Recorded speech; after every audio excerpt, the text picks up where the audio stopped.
Veneto e Sardegna sono sorvegliati speciali per la West Nile, il virus che nel 15% della popolazione colpita può portare al coma. Veicolato dalla puntura delle zanzare, è stato individuato nella provincia di Venezia e in quella di Oristano. Uno stato di attenzione che ha imposto controlli a tutti i livelli, come per la Vis Veneto, che da martedì controlla tutte le donazioni.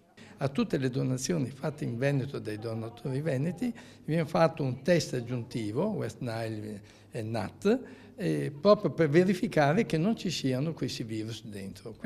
Questo permette anche di verificare che i territori non siano infettati. Eh sì, perché è anche una misura di sorveglianza, perché i donatori sono nostri cittadini, sono veneti che vivono nel nostro territorio e quindi in un certo qual modo si sorveglia anche che non ci sia circolazione umana di questo virus. Avis Veneto, che registra un calo di oltre 3 punti percentuali di donatori, con decisa prevalenza di ultra cinquantenni. Se noi andiamo a guardare il numero proprio assoluto dei 65enni è esattamente il doppio di quelli che ne hanno 18. Non dormiamo sonni tranquilli, quindi l'invito a tutti i donatori e non solo quelli che sono già donatori, ma chi non è donatore di diventare donatore, è di continuare a donare e donare possibilmente plasma. Perché se la diminuzione di donazioni di sangue è stata compensata da una minore richiesta di sacche, dall'altra si registra il 7% di aumento di richiesta di plasma. Attualmente sono 132.000 i donatori veneti con una media di 2 donazioni all'anno,